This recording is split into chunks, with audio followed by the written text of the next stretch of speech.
ഇനി കെ.സി. യുഗമോ? വൈകുന്ന ഉഭയകക്ഷി ചർച്ചകൾക്ക് പരിഹാരം കാണാൻ കുഞ്ഞാലിക്കുട്ടിയും പി.ജെ. ജോസഫും ഷിബു ബേബി ജോണും ഘടകകക്ഷി നേതാക്കളും വിളിക്കുന്നത് കെ.സിയെ സമുദായ നേതാക്കന്മാർക്കിടയിലെ കോൺഗ്രസിലെ പാലവും ഹൈക്കമാൻഡ് പ്രതിനിധി ഉമ്മൻചാണ്ടിക്ക് ശേഷം ആളും അർത്ഥവും സോഷ്യൽ എഞ്ചിനീയറിംഗുമായി മുന്നിൽ നിന്ന് നയിച്ച് കെ.സി. വേണുഗോപാൽ.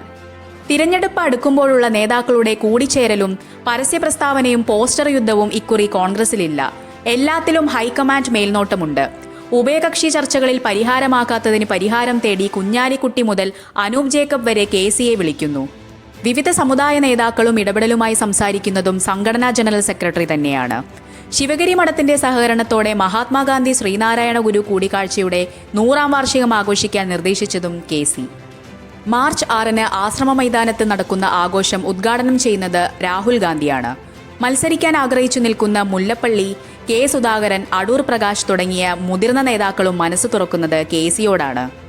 ഉമ്മൻചാണ്ടിക്ക് ശേഷം എല്ലാവരും അംഗീകരിക്കുന്ന നേതാവാണ് കെ.സി. വേണുഗോപാൽ. എടുത്തുചാടി അഭിപ്രായം പറയുന്ന ശൈലിയല്ല കെ.സിക്ക്. രാഹുൽ ഗാന്ധിയുടെ വിശ്വസ്തനാണെന്നതും ഈ സ്വീകാര്യതയ്ക്ക് പ്രധാന ഘടകമാണ്.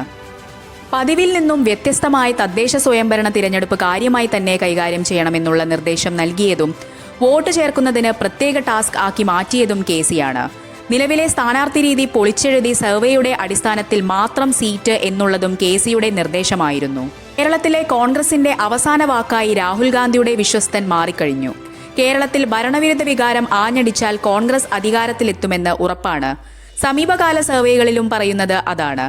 ഈ സാഹചര്യത്തിൽ കേരളം കെ.സി. എന്ന കെ.സി. വേണുഗോപാൽ ഭരിക്കാൻ സാധ്യത ഏറെയാണ്.